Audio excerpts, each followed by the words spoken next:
welcome to another edition of Proselytize or Apostatize. I'm your host, David Russell, along with my co-host, David Paulman. What's up, David? How's it going, Russell? Great to be back with another episode. Yes, we are joined with a special guest today. His name is Detective J.Warner Wallace. Hello, Jay. How are you? So glad to be with you guys. Yeah, doing good. Doing Yes. good. It's easy to keep you. So David, do you call David Russell Russell? Is that what you do just to keep the difference between Yep. the two of you? Oh, yeah. Yeah, A we lot go of time. Yeah. Russell. Yeah. Yeah, it Just makes like sense. yeah, Yeah, just like law makes sense. enforcement, I'm always called by my last name anyway, so it's like Yeah, right. doing stuff like Good. that. But yeah, Yeah. Jay is a Dateline featured cold case detective, author and speaker, and senior fellow at the Colson Center for Christian Worldview, and an adjunct professor of apologetics at Talbot School of Theology. Is that right, Jay? hmm All right, That's I right. was hoping Yeah. I got that intro Join. right there. Jay, why don't you tell us a little bit about yourself? What you do, what your ministry is focused on, and so on. Yeah, I mean, I followed in my dad's footsteps. He was also a detective before me, and my son now is a detective behind me. And so, for the most part, I worked unsolved murders because we had a bunch of these going back to about 1972. So I opened a bunch of them up and tried to solve them. And for most of my early career as a police officer, I was not um, a believer. I became a believer as a really a result of um, this process, learning how to determine if a witness is reliable, and then applying that test. You can't help but do that, right? I mean, I didn't know any other way to analyze the Gospels. When I first bought a Bible, I was 35. And I think what we do is we end up taking whatever it is that we uh, kind of our process. If you're an engineer, you might have a very analytic, puzzling kind of a mind. And so you're going to spend time puzzling like an engineer. By the way, we love engineers on juries. So a lot of that was the only process I knew was to, and I kind of figured, doesn't everybody have some way of, like, you wouldn't accept these claims of the New Testament without testing them, would you? I mean, that made no sense to me. So I figured everyone must do something that's similar to this, where they test the documents or test the accounts to see if they're real, if they're true. And that's what I tried to do with the skill set that I had as a cold case detective.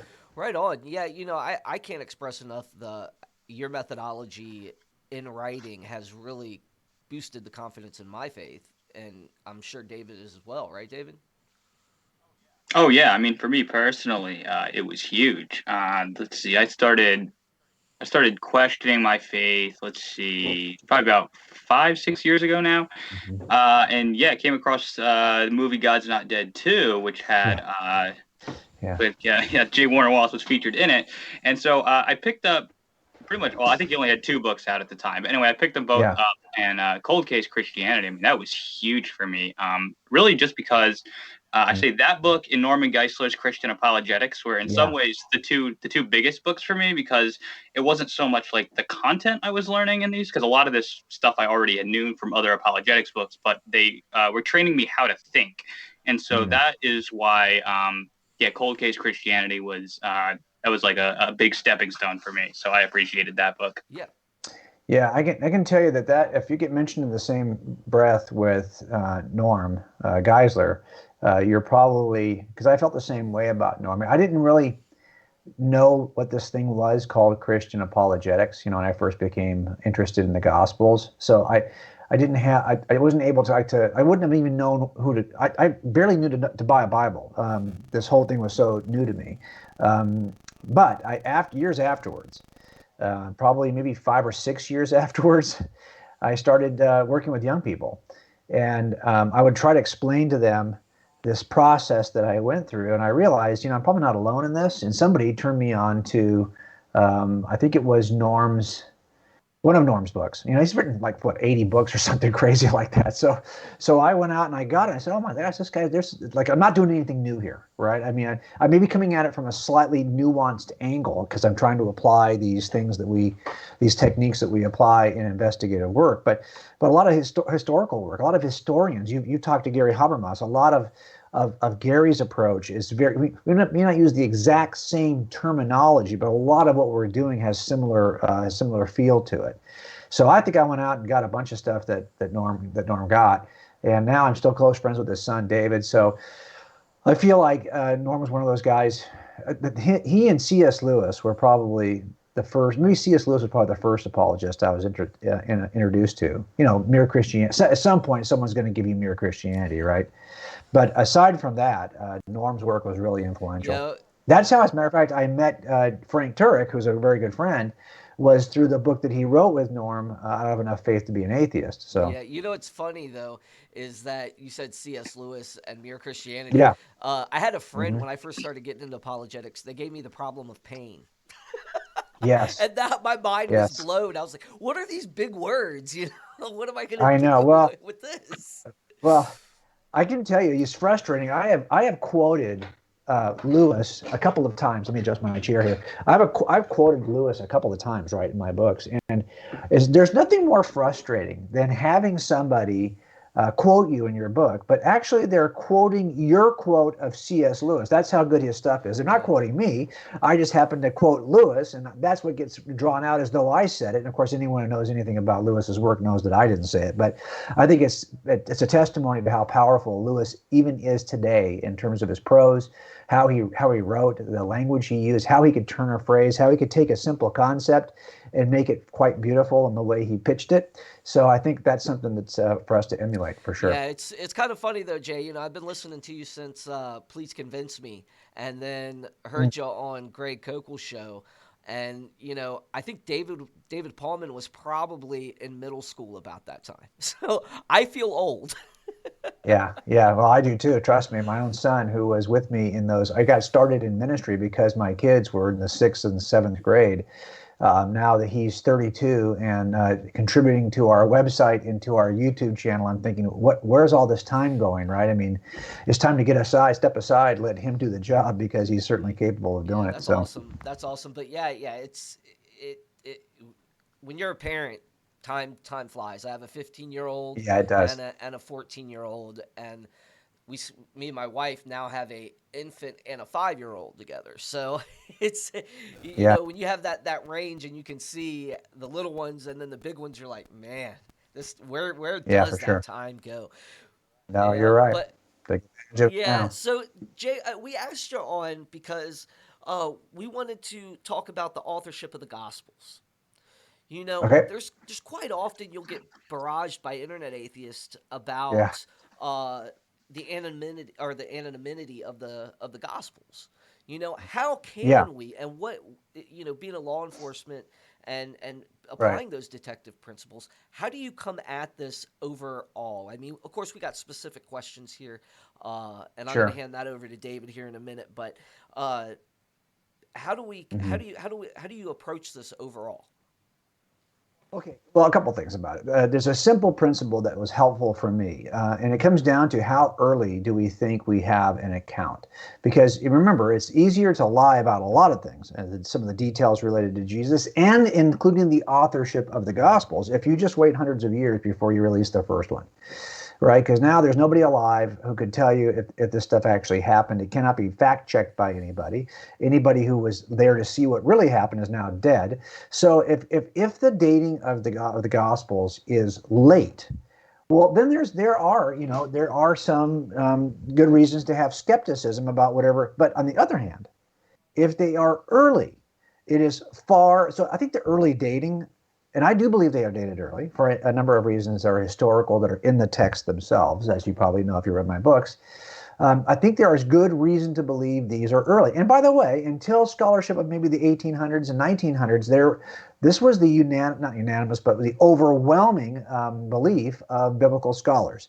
It really is the German school of biblical criticism that begins to open the door wide to all kinds of skepticism, founded not necessarily on document evidence, but founded instead on textual criticism. In other words, scholars trying to read between the lines, scholars who really have never ever interviewed witnesses professionally to know how witnesses give statements and how they differ and what causes somebody to focus on a detail, what causes somebody to mistake a detail.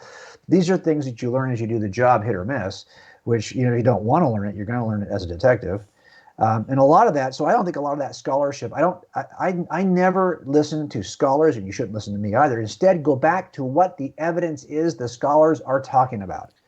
And let's just look at it with your own eyes, with your own set of your own ideas, and see what you can deduce from it. We ask this of jurors all the time. Yes, we're going to bring in witnesses, and we're going to bring in experts who are going to testify. But remember, the other side is also going to bring in its set of experts. It's your job to go back to the evidence and see which of these two sets of experts you think is most reasonable given the evidence. We need to do the same thing when it comes to biblical authorship. So I think that one of the things that helped me was, look, there's a reason. If you look at the book of Acts, it is missing key significant details of history that you would expect Luke to include if they had already happened. So, for example, it happens in the area, much of the action in the book of Acts is around the area of Jerusalem, yet there's no discussion at all of the siege of Jerusalem in 68 or 69, and certainly no discussion of the destruction of the temple in 70.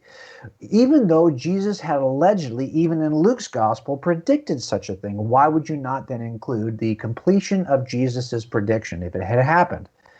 That's a good starting point to ask the question, was this written prior to the events you would expect him to include? Also, he didn't include the death of Paul, early 60s, the death of Peter, early 60s, the death of James in 61, the death of Barnabas in about 61. These are key players in the book of Acts that are not described, their deaths are not described, even though Luke takes the time to describe the death of James, the brother of John, who's a nobody, okay, compared to James, the brother of Jesus. Why would you leave these key important historical facts out in a book that's allegedly supposed to cover this period of time? Well, if they haven't happened yet, you can't include them. And so I think there's good reason to believe the book of Acts is written prior to the first missing event, the death of James, who, remember, is a big deal. James led the church. He was the leader of the church in the first council the church ever assembled in Acts 15. I would expect to have James's death mentioned, especially the circumstances around James's death, which we now have. So I would say that's something that would help you to date this early.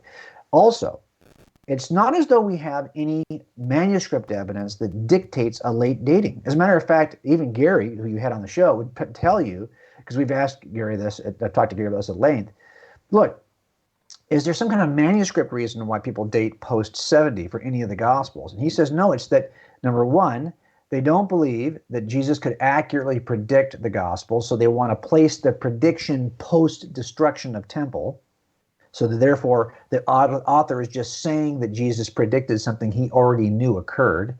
That is a bias against predictions, against the supernatural ability to prophesy, that's driving that kind of dating. Also, they don't believe in miracles, so they want to say that, hey, these miracles couldn't have occurred, so clearly this is written late, because anybody who would still be alive would be able to tell you that didn't happen. So it's a bias against the miraculous, including prophecy, that really drives a lot of this kind of skepticism. So in the end, some of the authorship and dating of these Gospels, I think, is if we just follow the evidence where it leads, and don't allow our presuppositional bias against the miraculous to stop us, you're going to find these are early dated. And if they're early dated, that does make it very hard. I'm more inclined then to take the earliest attributions of authorship, because it's harder to lie about these things if they are occurring early. Does that make sense? Yeah, absolutely. And I'm gonna let David ask his first question over here, because he had a Sure. list over here of his own, and it's kind of, you gave us the broad spectrum there, Yeah. but we're gonna get Yeah. specific and ask why now.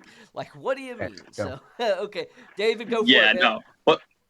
What I love though is how you like keep that long of a train of thought perfectly, and like it just comes out like in perfectly logical order. Like I can't do that, so I admire that. Well, let's just talk about that for a second. That's a good point.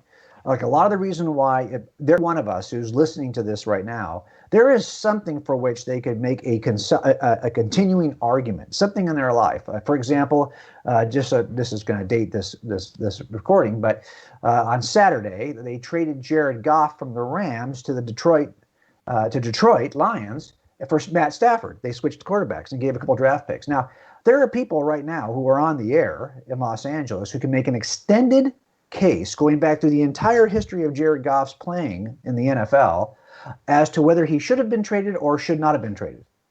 And they can connect all of those dots with all of the coaches he ever had and all of the record for every year he played. Really, a lot of us can do something like that. There's some aspect of your life, of our lives, that we are so interested in that we can make a continuous argument, or present the case for. So what I would say is a lot of us, if we're just so geeked out on Scripture and on the case for Christ that, yeah, so I could probably make this case better than I can make the case for Jared Goff. I hope. That is awesome. And yes, before we get into like the specific questions here, I do think it's important that we kind of situate this particular issue when we're talking about the authorship of the Gospels, right? Yeah. So there are some people who treat this as like if they aren't written by the traditional authors, then like the case for Christianity, it's just dead. Like it's not there. Like you've got to have this. And there was a time I kind of felt like that. Do you think that that's a mistake, though? That like because we don't normally make it a requirement that historical documents be written by eyewitnesses, especially for our ancient sources. So, although I think it's an important issue, it's not like a linchpin issue. Would you agree with that? Okay, so I have a slightly nuanced, different view of this. I don't care who wrote it. The question is, was it written by somebody who was there to see what it is they said they saw? So it wouldn't matter to me who wrote this thing. The question is, does it contain evidence that it's written by somebody who was actually there to see what they said they saw? So I'll give you an example of this. People have debated about whether or not is John really the author of the Gospel of John? Or is it a different John? This is also argued as far as the authorship of 1 John or 2 John, right? Or is it this elder John? Or is it John the apostle who wrote it? Don't care. Don't care. Either one of those two would have been an eyewitness, apparently. And what I'm concerned as is it an accurate, testable, reliable eyewitness account? It wouldn't matter to me, but it strikes me as odd that if I am going to call these 4 canonical Gospels eyewitness accounts, and I'm going to falsely attribute names to their accounts, that I would pick Mark in the first place, that I would pick Luke, and that these are not, there's no claim in history that Mark or Luke were eyewitnesses to Jesus. Luke clearly tells you he's not in the opening lines of his Gospel. He has to consult with eyewitnesses. So if I'm trying if you're going to falsely attribute names to these, wouldn't you falsely attribute somebody else's name? Why wouldn't you make it the Gospel of Philip? There is a gospel, a non-canonical late Gospel of Philip. It seems to me that the earliest Gospels, you don't want to slap the names of people you thought would. Instead, they boldly simply put the name on the Gospel of who actually authored it, even though 2 of those 4 Gospels, it's a lame choice. It's like it's not the most compelling choice to say this is written by some dude named Mark. Yeah, Mark. If you don't, for example, if you were in the possession of the Gospel of Mark in antiquity, but you weren't aware of the Book of Acts, how would you even know who Mark is to the overall story? Stick somebody else, make that the Gospel of Peter. I think it actually contains the eyewitness account of Peter. Let's just call it Peter. Wouldn't that be better if you're going to false? But the problem is that Peter didn't write it. Mark did, and they went out on a limb and actually gave it the attestate. They attested this to the actual author, and I think that's a far better and more reasonable inference from the evidence. Oh yeah, and I completely agree with you there. So, kind of, what's the brief overview then? What is like the case, the positive evidence then for the traditional authorship of the Gospels? Okay, so the earliest attestation of church fathers is that these 4 Gospels were written by these 4 men. If, for example, you found equally ancient manuscript evidence that they were calling these under some other name, I would want to consider that. And I think I would be, okay, so why, first question is, why do I doubt the traditional authorship? Given that 2 of these names are lame, I would probably pick somebody else if I was trying them. And Number 2, there is no manuscript evidence that points that there is some other attestation than the ones we have. And there's lots of good internal evidence. I made a list here, so that's why I pulled it up here. I wanted to refer to it. So I'll give you an example of Mark. Let's just use Mark, because Mark is so, in some ways, controversial, I think. Number Is it the earliest? Is Matthew the earliest? There's some controversy about that. Number two, it has an ending that seems to have been added. Several verses were added to the end, so there's some controversy about that. Number three, there's no birth narrative in Mark, so there's some controversy about that, right? So let's just start with Mark. Why would we believe? Well, okay. Well, first of all, Papias described Mark's gospel as the notation of Peter's preaching or Peter's teaching. So I'll read to you from this history we have, the Ecclesiastes history, book 2, chapter 15. And the elder used to say this: Mark became Peter's interpreter and wrote accurately all that he remembered, not indeed in order, of the things said and done by the Lord, for he had not heard the Lord, nor had followed him, but later on followed Peter. Again, if you're going to make this stuff up, wouldn't you say that he just heard it? Now, you're actually going out on a limb to say, like, this is a guy who wrote this. He didn't actually hear the Lord, and he heard Peter, who used to give teaching as necessity demanded, but not making, as it were, an arrangement of the Lord's oracles, so that Mark did nothing wrong in thus writing down single points as he remembered them. For to one thing he gave attention, to leave out nothing of what he had heard and to make no false statements in them. Nothing of what Mark had heard from Peter. So there's the earliest attestation we have is from Papias, and it describes Mark as the author of this gospel, and that Mark is scribing for Peter. Irenaeus said the same thing, and against heresies. So that's about 130 to 200. Justin also said the same thing. I could cite these, but I won't. Clement also said the same thing, and that's pretty early. This is in a book he called Hypotyposius, and then also Eusebius wrote about it. Tertullian affirmed it. The Muratorian fragment, which is one of the earliest records we have of any set of scriptures from the Christian era, also has this attested to Mark. And Origen also said that it was Mark writing for Peter. Even the Antimarcionite prologue, another early list, another early description of Christian writings, lists Mark as the author scribing. Now, so that's, you have some external manuscript evidence that points early. My question is, it's so consistent early and over history pointing back to Mark. So the question then becomes, well, why do we doubt it then? Why do we doubt this is Mark? So that's first thing. I think there's also internal evidence in the Gospel of Mark that we talked about in Cold Case Christianity, right? The fact that he starts with Peter, he ends with Peter. He seems to describe things that only Peter would know, and he always leaves out the most embarrassing details of Peter's life in order to kind of protect his mentor. There's lots of good reasons to believe that Peter's words are contained within the Gospel of Mark. I won't go into all those because those are in the book, but so I've also written about these. You can get for nothing at all. Just type in Gospel of Mark on our website, and you'll see all of the articles we posted there to help you. That's what I'm kind of reading from, just reminding myself of all these quotes from the earliest church fathers who talk about this. I think a more difficult maybe is John, right? Because it comes later in history. There are times when people would try to attribute scholars very late in history. And you'll notice this too. The earliest struggles about authorship, I mean, if you look at the history of Christianity, struggles, doubts, concerns, and questions about authorship are not occurring at the earliest points in that timeline. They're occurring late in the timeline. That's always interesting to me. You'll also see that so I just think that if we're going to start to argue these are some other authorships on the basis of language, and typically language and words that are used within the manuscript, I think we need to be careful about that. That's all. I just don't think that's necessarily, especially when all of history has been pointing in a different direction. Let's go back to John for one last minute. I think if John was written by somebody other than the Apostle John, it would not in any way impact whether or not I don't care if it was somebody who was never even in that disciple group or that apostle group.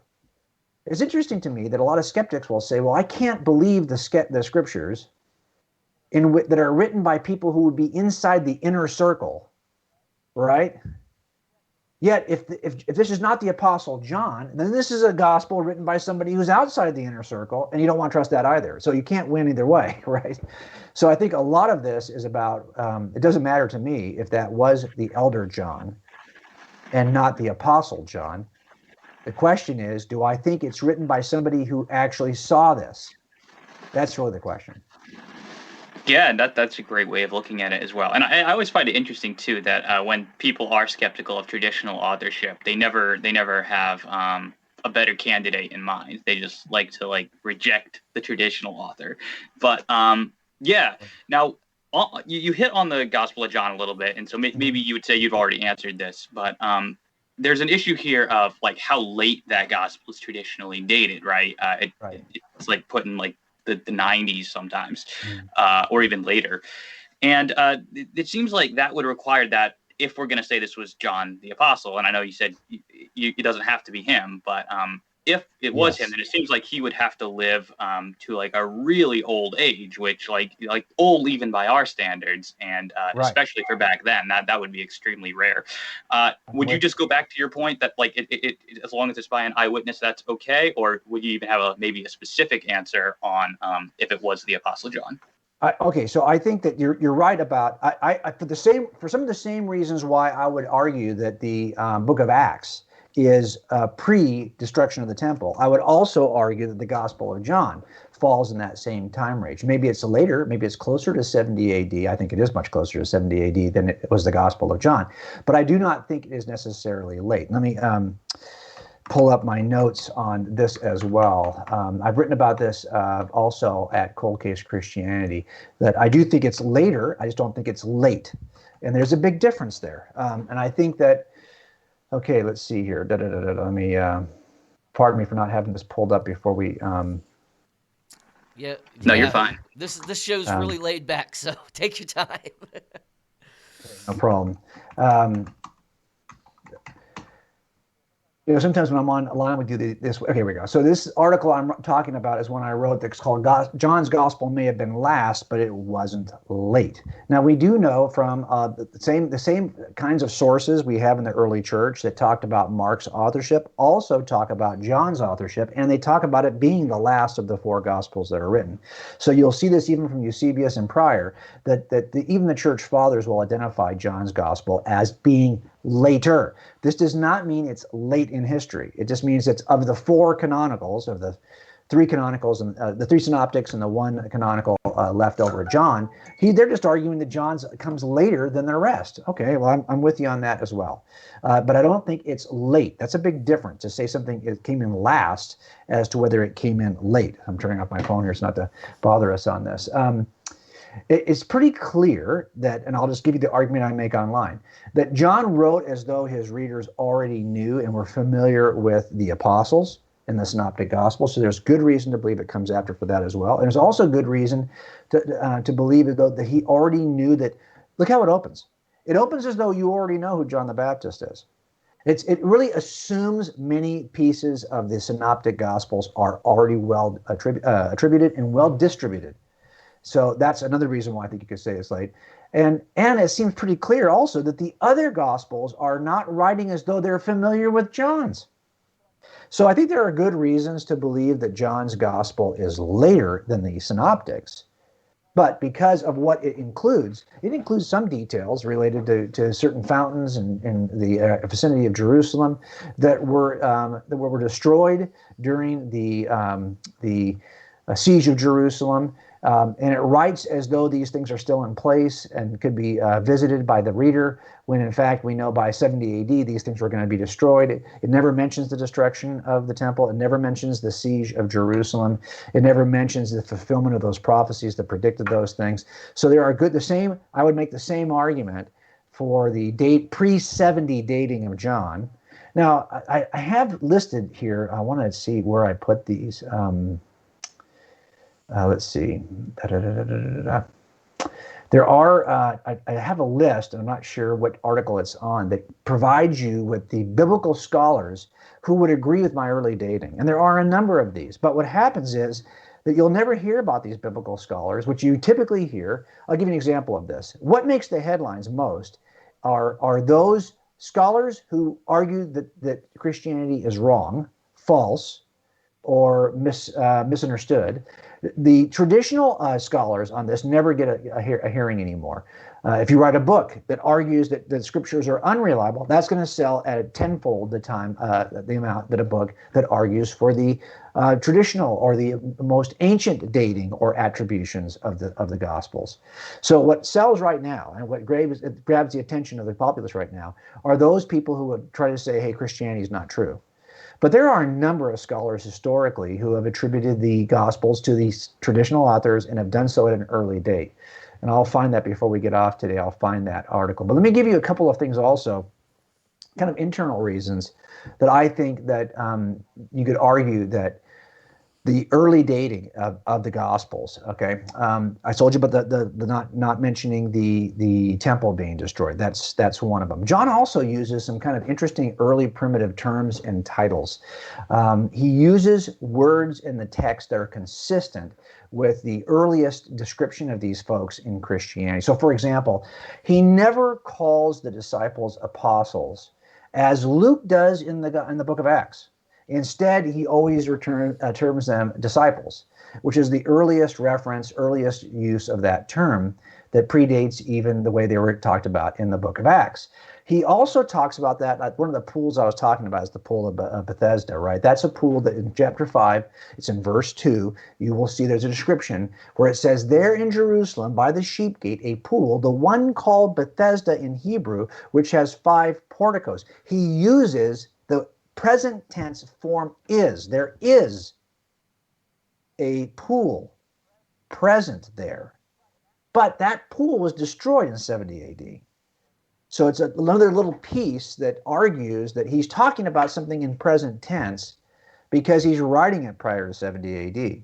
So what I think is happening here is that, yes, it's late. It's later than all the rest, but it's still earlier than the destruction of the temple.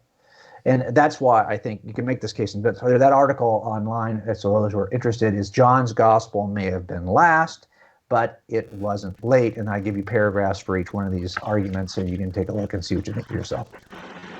Wow, yeah, that is, it's a very radical thesis, but it's very interesting, the case that you build for that there.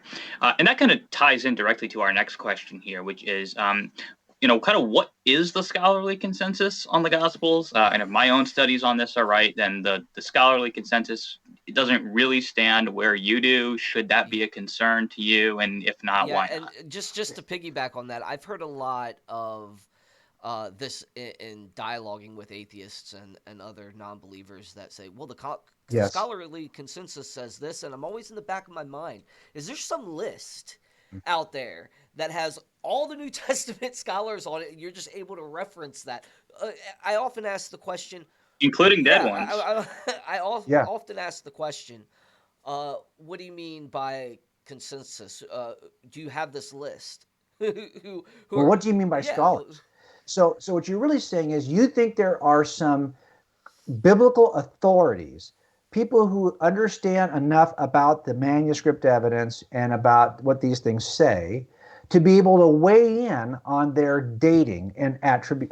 And all this comes down to is, forget about the dating for a second. Are these reliable testaments, or reliable documents that describe the life of Jesus, written by people? And so my question would be, well, do you count any of the earliest Christian leaders as scholars? Of course you don't. Yeah. Well, no Christian can be a scholar because they're all biased. That's right. So that means already you've eliminated any of the earliest people who were earliest to the action, who might actually have, within a generation of the actual writing, something to say about who wrote them and what actually happened in that region.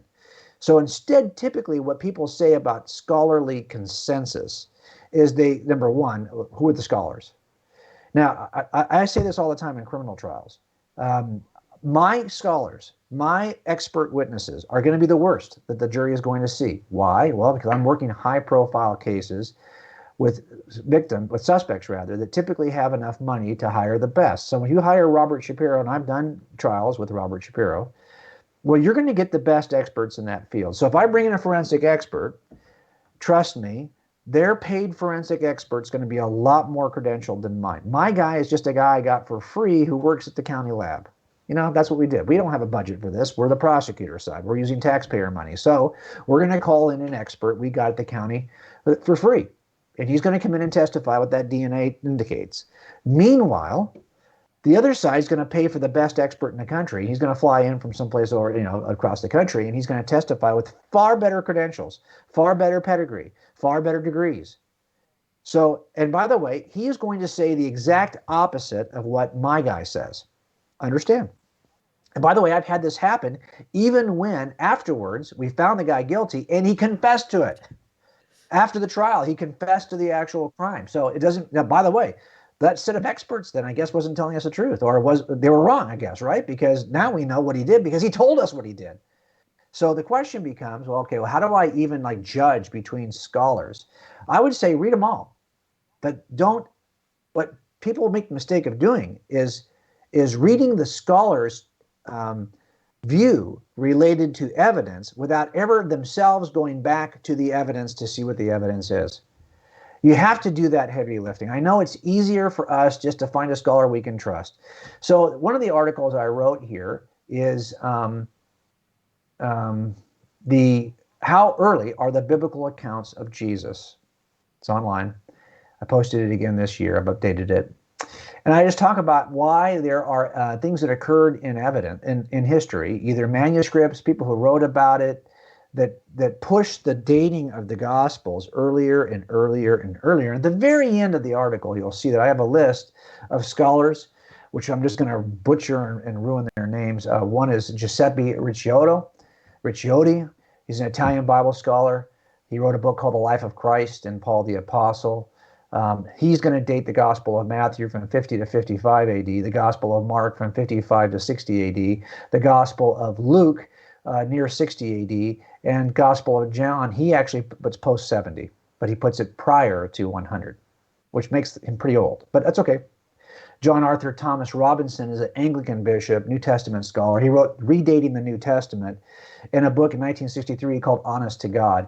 He rejects a lot of the liberal kind of form criticism that preceded him, and he uses an approach in his research which is similar to the approach I'm using, and he concludes the Gospels are written here. Matthew about 40 to 60 AD, Mark 45 to 60 AD, Luke 57 to 60 AD, John 40 to 65 AD. John Wenham, a professor of New Testament Greek and a Bible scholar, he wrote Redating Matthew, Mark, and Luke, a fresh assault on the synoptic problem.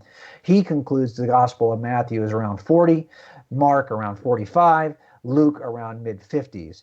Birger Gerhardsson, a Swedish biblicist, professor at Lund University, he wrote The Reliability of the Gospel Tradition. He concludes the Gospel should be dated also very early. His book is very interesting. Marcel Jousse, Jousse, a Bible scholar from France, he also places them very early. I should know Jean Carbonac, but I'm not sure I'm saying that right. He wrote a book called The Birth of the Synoptic Gospels. He's a scholar in Hebrew language. Here's what he says. He says that Mark is around 42 to 55, Matthew 50 to 60, Gospel of Luke 50 to 60.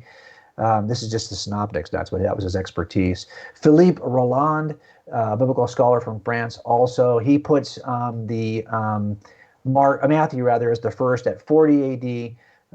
Then translated into Greek from 63 to 64, along with the Gospel of Luke. He also argued that the Gospel of Mark appeared from 66 to 67 in John. He also puts, though later, he puts it near 100 in the 90s. Again, that would make John a pretty old guy. He can also, the one last, Karsten Peter Thied, German papyrist. He basically, an archaeologist, also a New Testament scholar. He wrote something called the Jesus Papyri.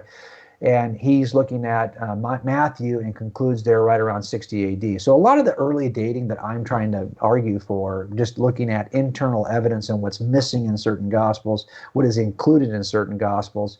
I mean, again, but here's the difference. I am not holding a presuppositional bias against the possibility that Jesus actually accurately predicted the destruction of the temple. And for a lot of people, and this is what Gary Habermas was telling us years ago when we first met with him, that what is driving the late dating, and I've written about this also on our website, I'll give you the name of that article as well, is really driven more by a presuppositional bias against prophecy and miracles more than anything else. Let's see. I think, let me see if I can find that article for you too. Sorry, you can ask me another question. I'll find it.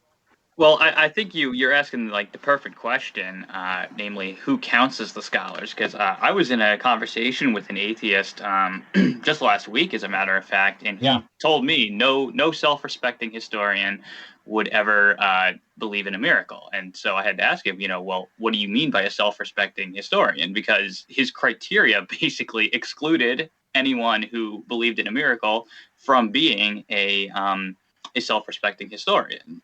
So there's sometimes they'll just reject anyone who disagrees with them as being a legitimate scholar because like the criteria is just gerrymandered to rule that out. So that is the perfect question of, who counts. Who counts? Yeah, I'll tell you something else. So I remember years ago watching, you remember the debate that William Lane Craig had with Christopher Hitchens at Biola. And I think it was that debate, or maybe one similar to it, where Hitchens starts off by basically asking I think it was William Lane Craig, do you believe in the virgin conception of Jesus? And William Lane Craig said yes. And Hitchens pretty much looked at the audience and said, I rest my case. Because in other words, to him it seems so patently ridiculous that anyone would believe in such a supernatural event that there's no point in even saying any more. There's no point in even having this discussion any further. If you believe in that kind of thing, you're just not even, what's the point in having this discussion? You're an idiot. That's kind of his view. And I think that's so what, in addition to Gary, Daniel Wallace is, you have know Daniel, he's a scholar, he's got an amazing personal story as well. He went to he teaches at Dallas Theological, and he's got an organization that preserves and photographs ancient texts, so these will not be lost to us. And he travels all over the world taking high quality photographs of ancient manuscripts of the New Testament. And we asked him one year too, we were out there at an event and he was lecturing, and we just asked the question, what's driving this? Is it manuscript evidence that drives this drive toward late dating? I wrote an article called There's No Good Reason to Deny the Early Dating of the Gospel. It does not mean that there aren't reasons to deny the early dating of the Gospels. There's just no good ones because they're all driven, even according to Daniel, by this presuppositional bias against the supernatural.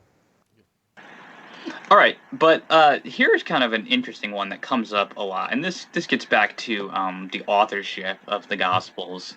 You mentioned that I think Papias is our earliest source, yes. And so Papias is, you go read his account, kind of a problem seems to come up, namely that he places Matthew chronologically prior to Mark. So he seems to identify Matthew as being the first gospel that was written. Moreover, he seems to get the language wrong, right? He says he doesn't say what language, but presumably it's Hebrew or Aramaic. But Matthew is in Greek, and it seems to be dependent on the Gospel of Mark, which makes most people date the Gospel of Matthew afterwards. If this is our this is our earliest source, right? I mean, this is probably one of our most important sources for authorship. First of all, doesn't that really undercut his testimony, at least on Mark and Matthew, and plausibly on the others as well?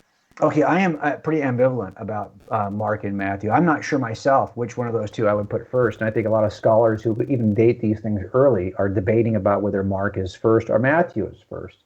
And a lot of that may simply be, I don't know. I don't think it matters. To be honest, I just don't think it matters which one of those came first. There's definitely, these two authors know of each other's work. I'm not a big fan of the Q document as a precursor. I don't know there's really a need to necessarily have a Q document prior.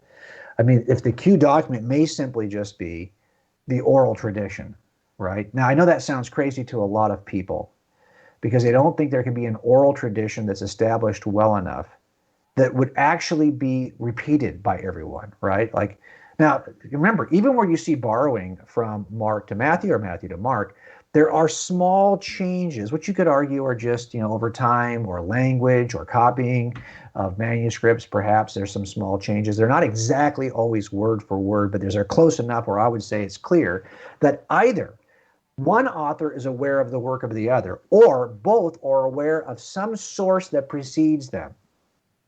Now, of course, the question is, what's the source that precedes them? Does it need to be a written source? We don't have any evidence of a written source. I think what we're probably referring to is the oral tradition. Now, you might say to yourself, there's no way. There's just no way there could be like such a robust oral tradition involving thousands of words that we find in the text of the New Testament Gospels. But I think that misunderstands the nature of not just the culture, but the kinds of witnesses we're talking about. So, for example, um, there are times when we'll find a witness 30 years later in a case, and that witness will maybe that person was afraid of what might happen to them if they told the truth, or that person was afraid of the suspect who's still living would they're never going to come forward because they're afraid of the suspect, whatever. And they'll make some really important, powerful, detailed statement about what happened on the day of the murder. And you're thinking to yourself, oh, really? So 30 years ago, you saw this, and now you want me to believe that you're accurately retelling it to me 30 years later. But it turns out one of the questions we'll say is, okay, so did you ever tell this to anybody else? Oh, my husband. I have been talking about this for 30 years. And my brother-in-law who was there and my mom, I've been taught.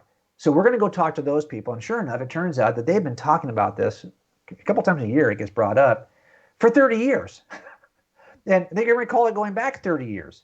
So it's one thing for somebody to see something and then wait and talk about it for the first time 30 years later. Write it down. Okay, that's pretty rough.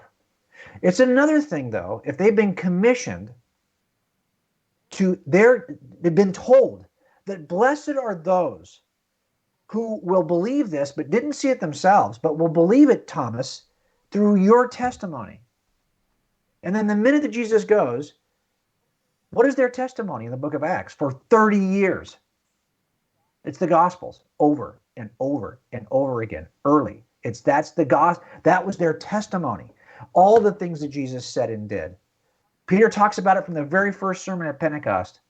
He did all these, and by the way, they were talking about these things, I'm sure, consistently for 30 years. Now, that's different because that group was commissioned to share the gospel through their personal testimony, as you see when Jesus talks to Thomas about this. And I think that's a very different set of words. And it strikes me as quite reasonable that group that might have said it in look, Paul and Silas were together. There's pairs, pairing. You're constantly, if you've ever dealt with Mormon missionaries who have been together for a year, usually they are together for about a year. They have a 2-year mission. They'll be together overlapping for about a year. Then that one goes, next one comes in for a year. Now he's mentored by the older one. Well, it turns out when you talk to these folks, they basically tell you the same stuff because for a year they've been listening to each other share the Mormon gospel. Well, these groups were sharing the story of Jesus over and over and over again from the moment he ascended until the first scripture is read. That oral tradition is not somebody 30 years after the fact who for the first time now is having to recall what happened at the Sermon on the Mount. It's not happening like that. So I do think that there is a prior source of information that each gospel author taps into, but I'm not convinced it's a document. I think it's just the collective memory and the oral tradition.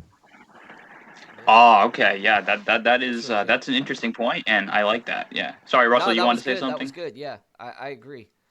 Yeah, All right. just to the oral tradition, just to the parts of the oral tradition. I have a guy that I Yeah. work with. He's from Kyrgyzstan, and they have a gentleman. He's, I guess, we would call him kind of like a seer or a wise man or whatever, but he's an orator, and he has a history of the Kyrgyzstan people that he recites verbatim. It's like 6 books, and he does it in like song form, and that's his only job in the Yeah. community is to do that. And I was blown away that this still happened. I didn't think we lived in that type of world anymore where that stuff still goes on. But to see my friend like light up when I'm telling him about how the Gospels were originally orated, he was like, he ran over to the computer, looked it up, and showed me the guy. And you can actually see him on YouTube. It's pretty interesting. Yeah, I think that's something and I know that there's an argument that the tradition was such that everything is being taught, but no, people wrote stuff down. I actually think there's a reason why the gospel authors didn't write it down as early as they could have, because clearly they could have written it down the first day. They could have written it down. Hey, before you go, we got 40 days with you, Jesus, after the resurrection. But Acts chapter 1. Can we just sit down and write some stuff down? Writing I was actually think expensive there's too. good. Yeah, I think there's a good reason to believe though that these folks thought that Jesus was going to come back in their lifetime. I mean, you can kind of see that undercurrent in New Testament documents, in books and letters in the New Testament. Like, hey, we're in the last days here. That was 2,000 years ago, okay? So, I mean, there's a sense in which I think these folks, and it's not a coincidence probably, John, or James, the brother of John, is martyred around 44. And now I think those gospels start showing up shortly thereafter. I think when you see that the apostles are starting to die, the chief commissioned eyewitnesses, then I think it's like, okay, maybe it's time to start writing this stuff down. Yeah. I don't think that's probably a coincidence. Yeah. That's probably. I would definitely agree there on that point because, yeah, I don't see it. Yeah, I could see your point exactly. Yeah, David, you want to ask the next one? I know you had the other question there. Yeah, this Yeah, go ahead. issue it gets brought up a lot in questions over the resurrection, but I'm Yeah. curious if we can use this additionally as an argument for the reliability of the Gospels. If like we take traditional authorship and eyewitness testimony here to be established to some extent, Okay. what about the martyrdoms of the apostles? Right, that often gets brought up. Yeah. In reference to the resurrection here, right? People they wouldn't die if they didn't genuinely believe this. Does that also give us a reason to suspect that the Gospels are reliable? Because does it seem reasonable that people would be martyred over these stories if they didn't also believe them? Okay, so I don't think that the statement that people don't die for what, there are lots of people who die for what is a lie. It happens all the time. I mean, people die for what is a lie. But that's different. They're always well after the. It's one thing for people to fly planes into buildings centuries later, trusting that something is true, for which they have no firsthand information. Okay, people do this all the time. They will die for what they have no firsthand information. They just believe that it's true on the basis of any other number of reasons. But when you have a group that's willing to die when they have firsthand information that it's either true or false, that's different. So I would say, and this is why you have all the time, you'll hear skeptics will say, well, no, listen, lots of people die for lies. Well, yeah, but they're not eyewitnesses. They don't even claim to be eyewitnesses. They claim to be century later believers. This is a different group. I don't think that anyone's martyrdom has any evidential value outside of the life of eyewitnesses. So although there's a history of martyrdom in early Christianity up until at least the Edict of Milan, and certainly by the Edict of Thessalonica. But okay, so those are people who died in the 2nd century. I couldn't give a rip about those people. I'm sorry. I mean, I think it sure speaks for the conviction of early believers, but it doesn't speak for the truth nature of the documents.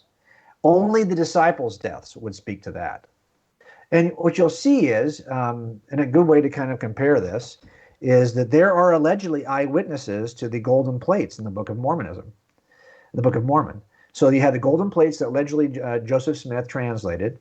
3 eyewitnesses are listed. The earliest eyewitnesses: David Whitmer, Oliver Cowdery, Martin Harris.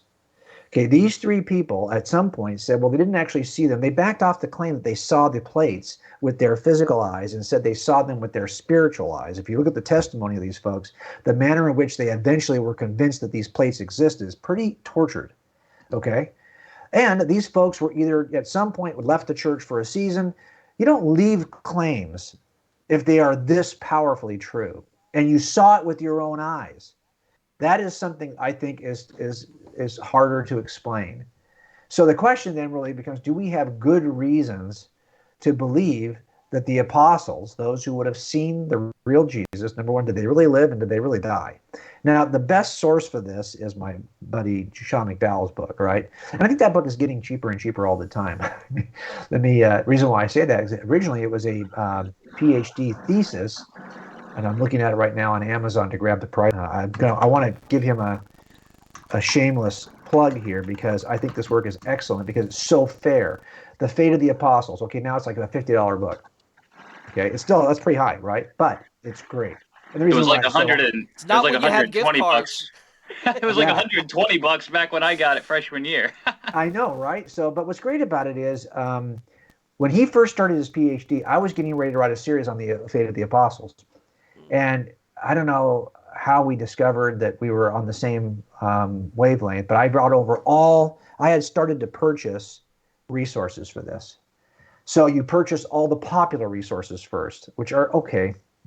But those popular resources will then have a bibliography. And I started to purchase the first set of bibliographies. And those books will have bibliographies. So I had like 3 generations of these books that I was purchasing. And I just put them all in a big box and I brought them to Sean. And I know that was just his starting point. I don't even think he used any. He probably went like 3 more. And now you're looking at the most ancient manuscripts we have in which the death of the apostles is described. And what you'll find yourself looking at is realizing, okay, there is a grade. You could put a grade.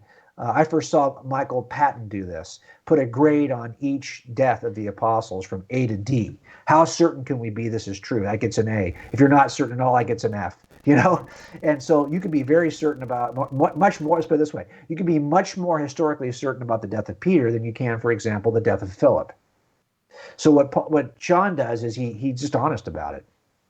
What I look at is say, okay, again, do we have manuscript evidence that argues for different kinds of deaths? Do we have anyone who says, I actually got a hold of Philip, and after 3 days of being tortured, he told me it's a different story? Do we have anybody ever recanting early in history? Don't think for a second that wasn't happening and wasn't happening early. Pliny the Younger was doing this very early in Christian history, getting people to not to argue that they would bend their knee to a Roman god now, which they didn't want to do. So basically, they were saying, yeah, okay, I'm not. That it's a form of recanting, really, right? If you'll say, I'm now willing to worship their Roman gods. And by the way, when he wrote to Trajan and talked about that, it's like, okay, it's like a feather in your cap. I got Christians to recant in some way. Yeah, that's I why would they're expect. confessors. Yeah, I would Yeah, expect that if this is happening amongst the disciples, the original disciples, this would be big headline news, and you'd want to have that out there. But there isn't such a document out there. So again, I get it. You could say, well, those kinds of documents are lost, but on what evidence do you have that those ever existed in the first place? This is my whole point. Like, what are you basing this on? So there are lots of good reasons to believe that, if nothing else, there is a early apostolic tradition of martyrdoms. And I've written about that. Can we trust the early traditions of apostolic martyrdoms? And you'll see that I hope that kind of helps get people started thinking about whether or not these are reliable. So, for example, they are not. I don't think they're imperfect. I think the manuscript evidence, the historical evidence for the martyrdom of the apostles, is irregular and at best. It's up and down. It's good and bad. So I would simply say, okay, is there any counter evidence to this? I don't see it. So that's one aspect of this. And number two, it turns out that the claims that you see being made in the second generation of followers, the students of the eyewitnesses, they have a similar commitment to martyrdom that they got from somewhere. Where did they get it from? Well, they got it from the eyewitnesses.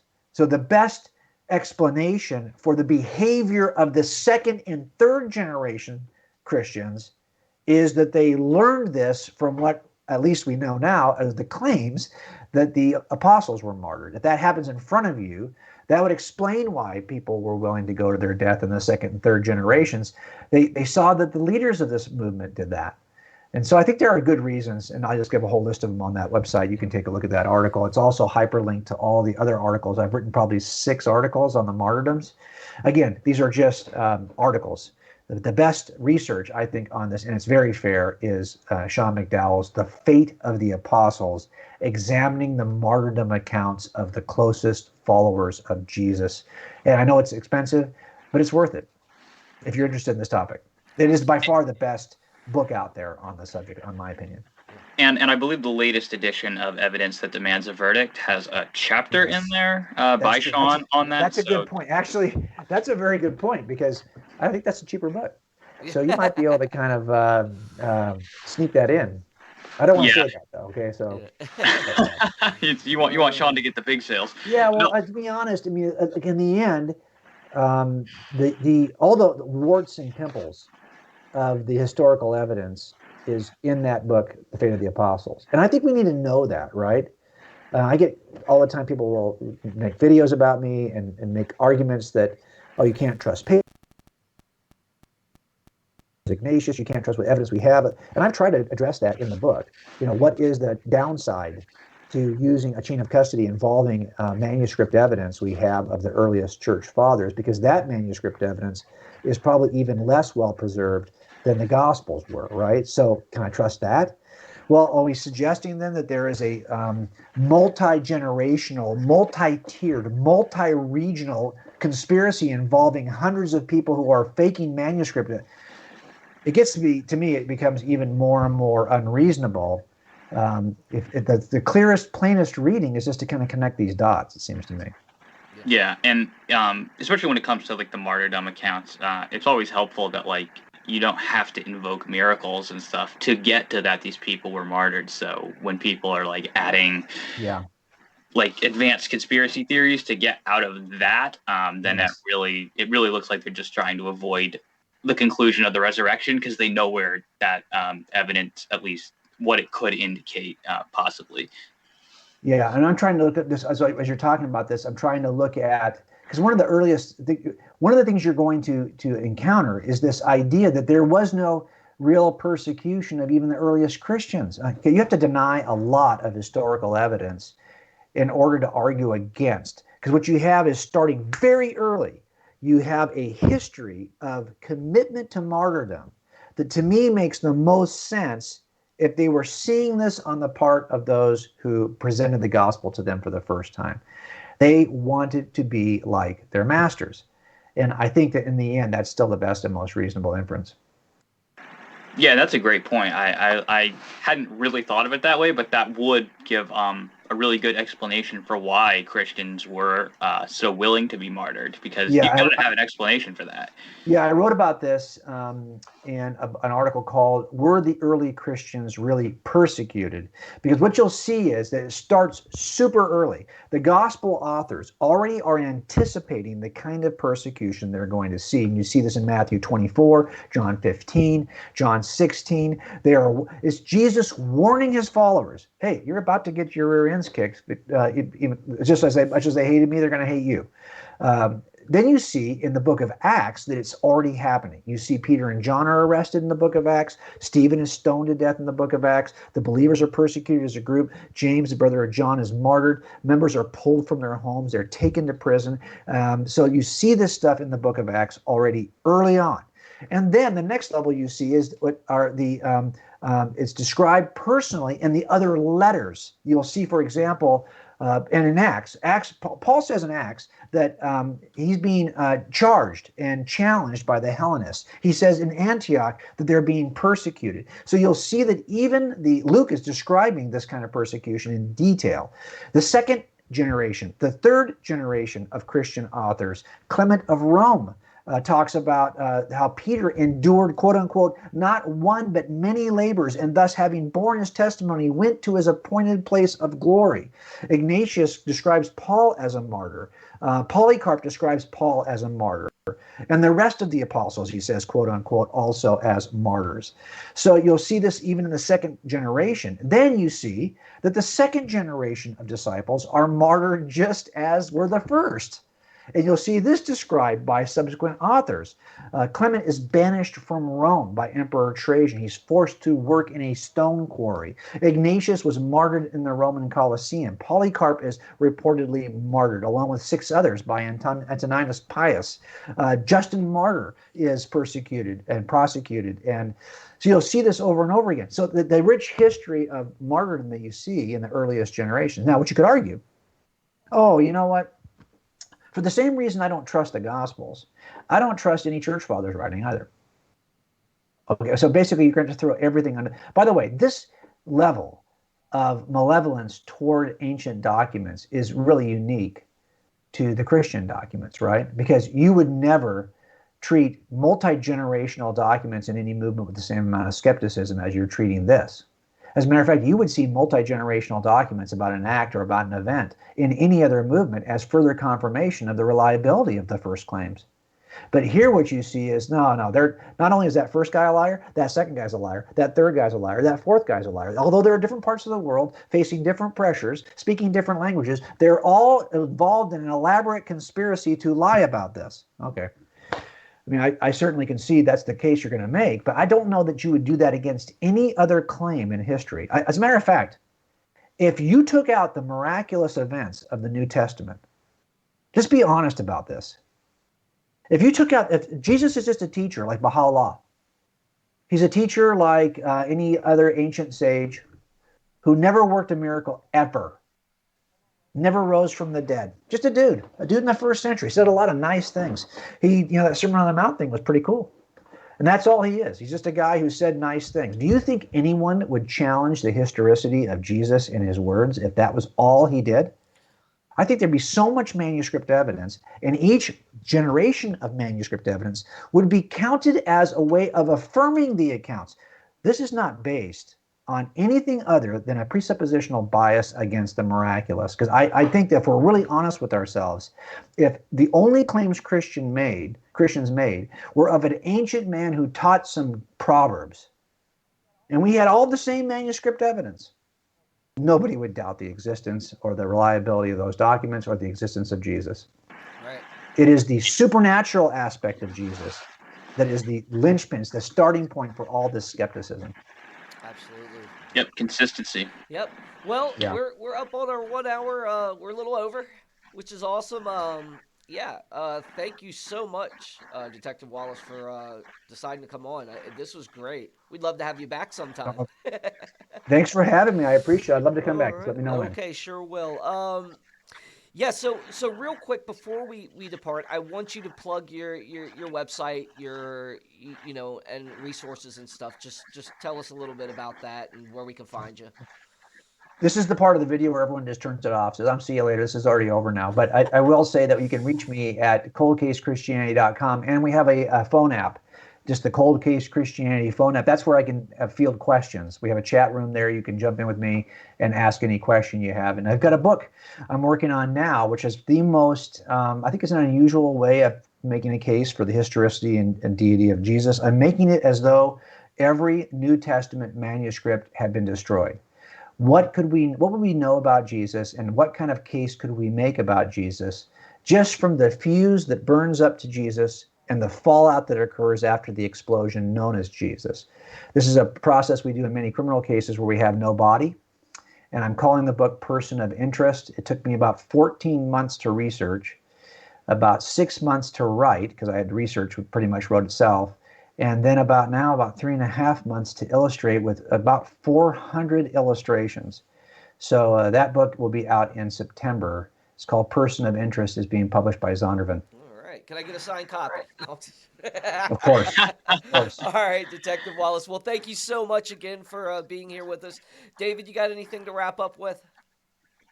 I just want to say I didn't know anything about this, and now I'm stoked for this book because that is an awesome way of approaching the whole issue, I think, because that's conceding a lot, and so it's impressive that you can still make the case. But yes, you'd be surprised with what you can know. Yeah, in order to erase Jesus from our collective consciousness, from history, you have to do a lot more than destroy Bibles.